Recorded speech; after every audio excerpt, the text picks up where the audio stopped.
नमस्कार, मैं हूं शेखर त्रिवेदी। यूपी का एक भ्रष्ट इंजीनियर जिसने करप्शन के बलबूते 500 करोड़ का काला साम्राज्य खड़ा कर लिया, लेकिन अब करप्शन का ये किंग अपने अंजाम तक पहुंचने वाला है। कानून ने यादव सिंह पर शिकंजा कसना शुरू कर दिया है। सूत्रों के हवाले से खबर है कि भ्रष्टाचार के आरोपों में घिरे यादव सिंह के खिलाफ यूपी सरकार निलंबन की कार्रवाई करेगी। साथ ही यादव सिंह से जुड़ी पुरानी फाइलें भी खोली जाएंगी। इसके साथ ही यादव सिंह के खिलाफ यूपी सरकार विजिलेंस जांच करा सकती है। अब तक की जांच में इस भ्रष्ट अफसर के काले कारनामों के कई राज फाश हो चुके हैं और माना जा रहा है कि जांच जैसे जैसे आगे बढ़ेगी, यादव सिंह के करप्शन के खेल के और भी राज खुलेंगे। एक है यादव सिंह, नोएडा अथॉरिटी में इंजीनियर।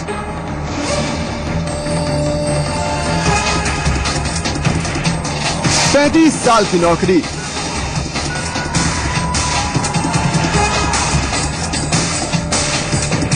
₹1.25 लाख महीने की तनख्वाह।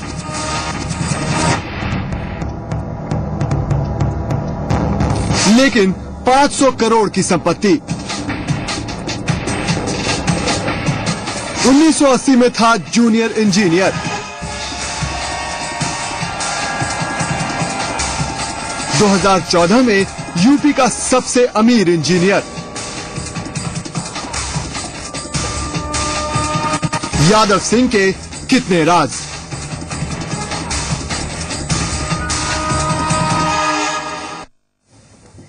सूत्रों के हवाले से खबर है कि यादव सिंह के मामले में ईडी जांच की तैयारी में है। आयकर विभाग की जांच पूरी होने के बाद ईडी अपनी जांच शुरू करेगा।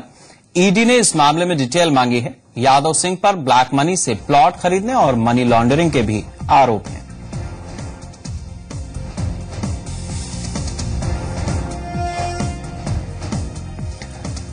यादव सिंह के ठिकानों पर आईटी के छापों के बाद कई सनसनीखेज खुलासे हुए। अरबों की संपत्ति का खुलासा हुआ, लेकिन एक और चौंकाने वाला खुलासा हुआ जिससे सबके होश उड़ गए।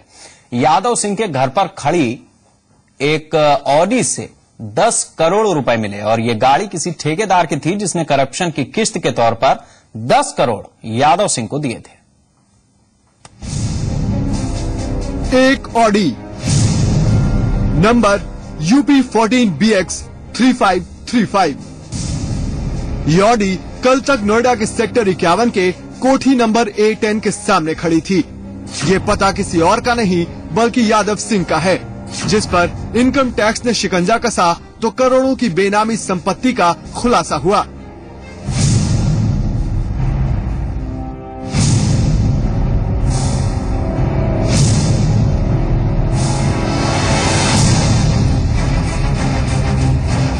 यादव सिंह के घर के बाहर खड़ी ये वही ऑडी है जिसने आईटी विभाग के भी होश उड़ा दिए।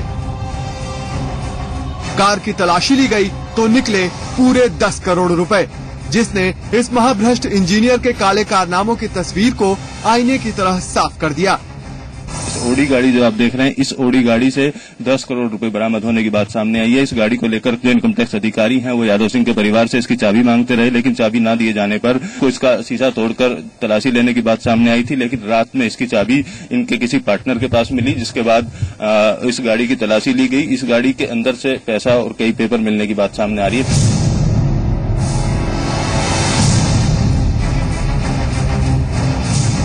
इस महाकरप्ट इंजीनियर के घर पर खड़ी ऑडी से मिले 10 करोड़ रुपए ने कई सवाल खड़े कर दिए।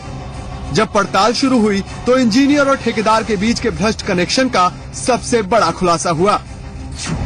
दरअसल ये ऑडी किसी और की नहीं बल्कि गाजियाबाद के ठेकेदार अश्विनी की है। अश्विनी ने यादव सिंह को 10 करोड़ रुपए पेशगी के तौर पर दिए थे। इस खुलासे ने अथॉरिटी में अधिकारियों और ठेकेदारों के बीच के करप्ट गठजोड़ पर से पर्दा उठा दिया। दरअसल अश्विनी आवास विकास और नोएडा अथॉरिटी का बड़ा ठेकेदार है। उसने किसी ठेके के लिए यह रकम पेशगी के तौर पर दी थी।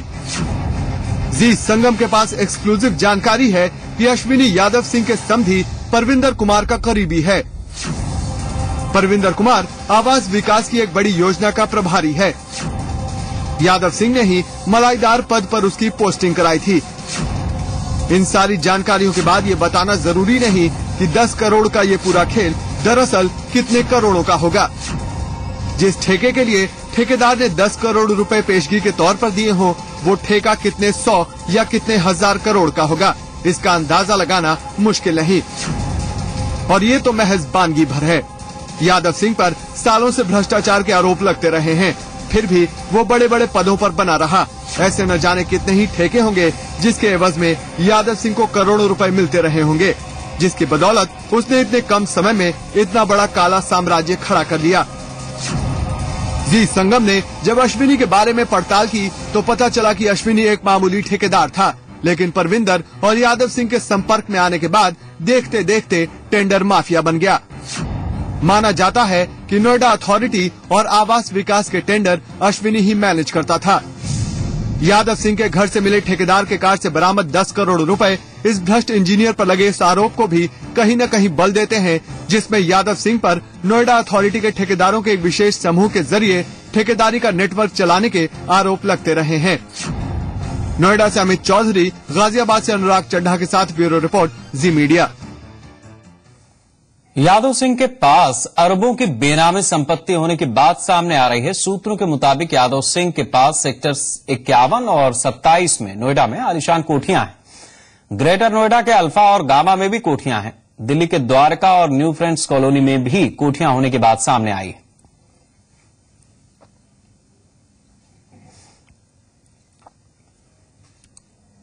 यादव सिंह के काले कारनामों के खुलासे के बाद अब उनके करीबियों पर भी कार्रवाई की तैयारी की जा रही है, जिसमें सबसे पहला नाम अश्विनी का है, जिसकी गाड़ी से 10 करोड़ रुपए मिले हैं, और दूसरा नाम परविंदर का, जो यादव सिंह का समधी बताया जा रहा है। कार्यवाही सिर्फ अरबपति इंजीनियर यादव सिंह के खिलाफ ही नहीं, बल्कि उससे एसोसिएटेड लोग, सीनियर अधिकारी और जो उसके रिश्तेदार हैं, सभी के खिलाफ कार्रवाई होना तय है। जिस तरीके से आईटी ने अपनी रेड डाली यादव सिंह के घर पर और करीब करीब 40 से 50 उसके ठिकानों पर, उसके बाद ये जो साम्राज्य है यादव सिंह का लगभग तबाह होता नजर आ रहा है। इस समय हम रामारमण जो अथॉरिटी के चेयरमैन हैं उनके घर के बाहर है, लेकिन मीडिया यहां पर बिल्कुल अलाउड नहीं है। जो यहां पर खड़े सिक्योरिटी गार्ड हैं उनका कहना है कि जब से यादव सिंह के घर पर और अथॉरिटी के और जो बाकी दूसरे एसोसिएटेड लोग हैं उनसे उनके घर पर छापेमारी हुई है, तब से मीडिया को यहां बैन कर दिया गया है। जो गार्ड हैं या कि उन्होंने बताया कि जो तमाम अधिकारी हैं यहां पर, चाहे एसीओ हो, डीसीओ हो या जो बाकी इंजीनियर हैं, सभी के सभी लखनऊ तलब किए गए हैं।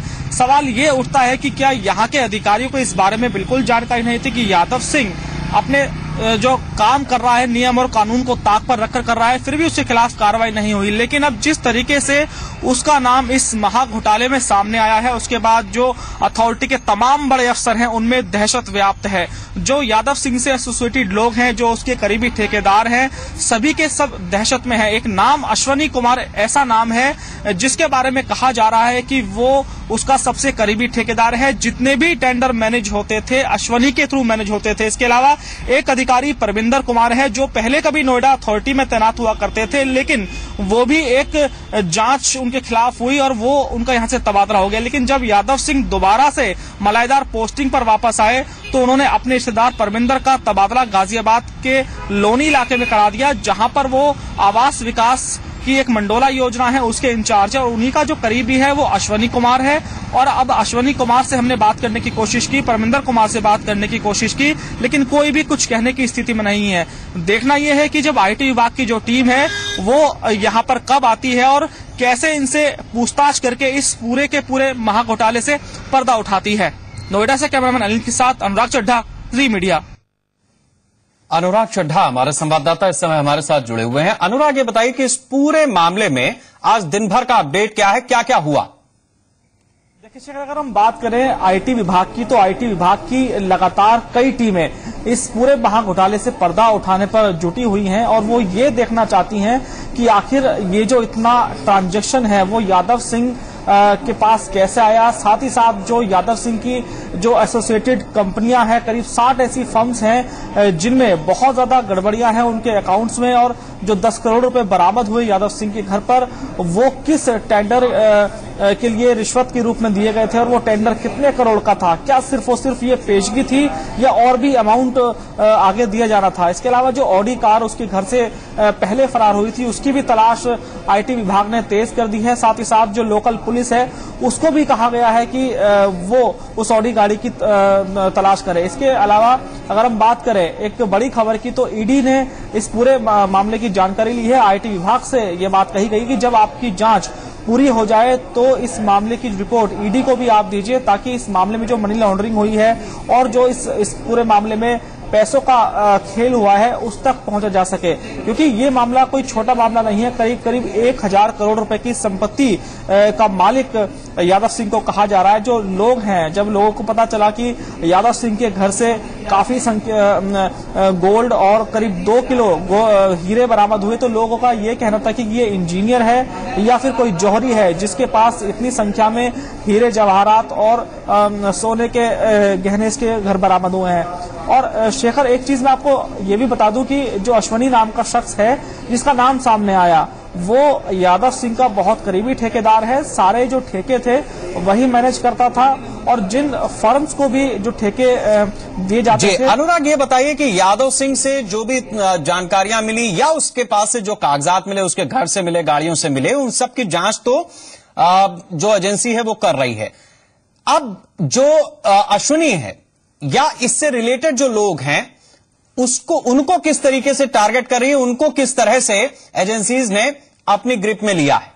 देखिए शेखर, अभी किसी को ग्रिप में एजेंसी ने नहीं लिया है। सबसे पहले जो यादव सिंह के घर पर दस्तावेज बरामद हुए हैं और जो कैश बरामद हुआ है और जितने भी अकाउंट के बारे में आईटी को जानकारी मिली है, सबको पहले एकत्रित किया जा रहा है। एक पूरा का पूरा पर्चा बनाया जा रहा है जिसमें उन तमाम लोगों के नाम लिखे जाएंगे जिनको आईटी विभाग को इन फ्यूचर टारगेट करना है। लेकिन जो शुरुआती दौर में हमने अश्वनी नाम के इस ठेकेदार का नाम बताया, ये अभी तक आईटी विभाग को भी नहीं पता था। और क्योंकि जब हमने उस अश्वनी के बारे में ये खबर चलाई तो आवास विकास के कई ऑफिसर्स थे, उन्होंने मुझे फोन किया और ये बताया कि अश्वनी कुमार पहले परविंदर कुमार का बहुत करीबी हुआ करता था, जो कि आवास विकास की मंडोला योजना के प्रभारी हैं।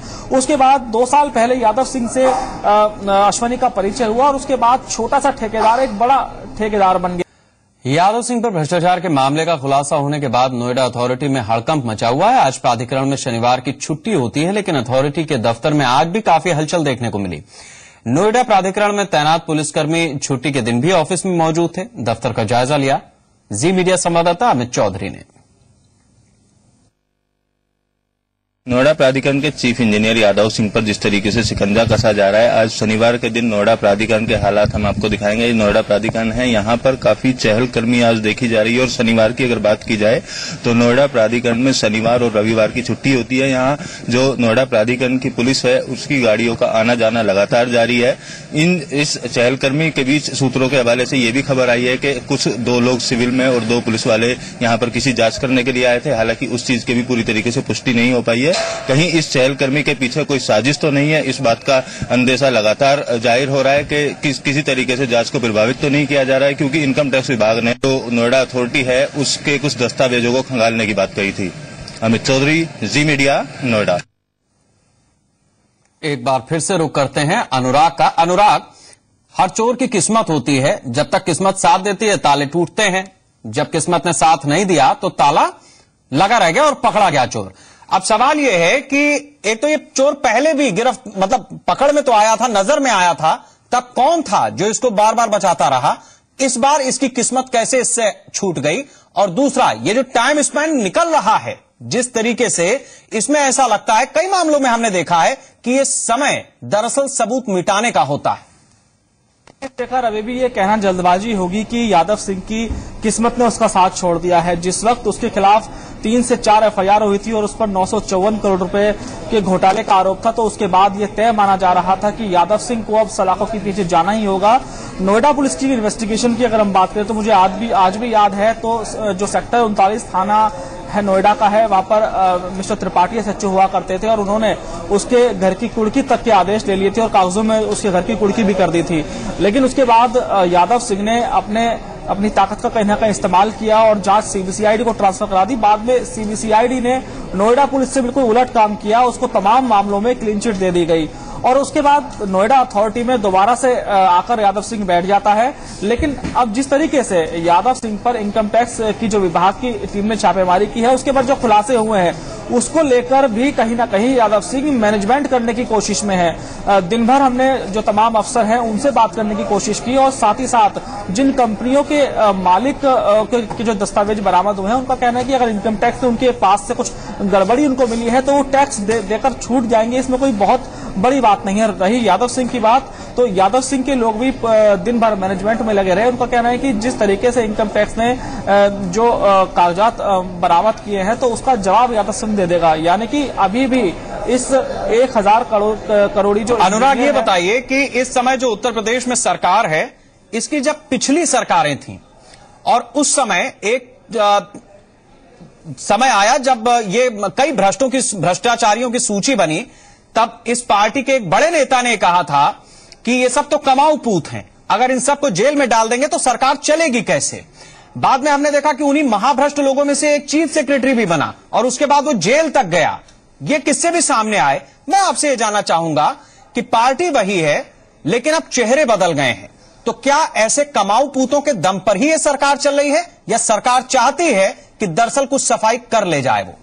निश्चित तौर पर शेखर, जब बीएसपी की गवर्नमेंट यूपी से गई थी तो उसके पीछे भ्रष्टाचार एक बहुत बड़ा रीजन था। हालांकि बीएसपी में इतना गुंडाराज नहीं था, लेकिन भ्रष्टाचार के मामले में बीएसपी सरकार बिल्कुल चरम पर आ गई थी। तो शायद यही वजह थी कि जो लोग थे उन्होंने समाजवादी पार्टी सरकार को चुना। लेकिन धीरे धीरे हमने देखा कि जो बीएसपी सरकार में मायावती के नवरत्न थे वो धीरे धीरे समाजवादी पार्टी के भी चहेते बनने लगे। उसमें यादव सिंह एक ऐसा चेहरा था जिसका खुलकर विरोध हुआ। खुद जो मेरे सूत्र हैं वो इस बात का लगातार दावा करते रहते थे कि यूपी के मुख्यमंत्री अखिलेश यादव खुद पसंद नहीं करते थे कि यादव सिंह को नोएडा अथॉरिटी में इतनी पावरफुल पोस्ट पर बैठाया जाए। लेकिन कहीं ना कहीं जो पावर थी यादव सिंह के पीछे, उस पावर के आगे यूपी के सीएम भी पूरी तरह से कमजोर थे, जिसकी वजह से यादव सिंह यहां पर सर्वाइव कर रहा था। यहां तक कि जो और भी यादव अधिकारी हैं शेखर, उनकी बात करें जिनकी अच्छी खासी पहुंच है सत्ता के गलियारों में, वो भी यादव सिंह का कुछ नहीं बिगाड़ पा रहे थे, सब बेबस थे। लेकिन अब जिस तरीके से अब यादव सिंह के खिलाफ कार्रवाई हुई है तो सभी में खुशी की लहर है। लेकिन समाजवादी पार्टी सरकार की जो इमेज है वो जरूर यादव सिंह ने खराब की है, उनके गलत फैसले की वजह से। बहुत शुक्रिया अनुराग इन तमाम जानकारियों के लिए। दो चीजें हैं, एक बात तो ये कही गई कि ये कमाऊ पूत हैं, इनके बिना कैसे चलें, और एक कहावत है होनहार बिरवान के होत चीखने पात। तो अब यह तय करना पड़ेगा कि दरअसल कौन सा पूत चाहिए, कमाऊ पूत या फिर प्रदेश का विकास करने वाला एक ऐसा पूत जो दरअसल भ्रष्टाचारियों को बर्दाश्त नहीं करता। नमस्कार।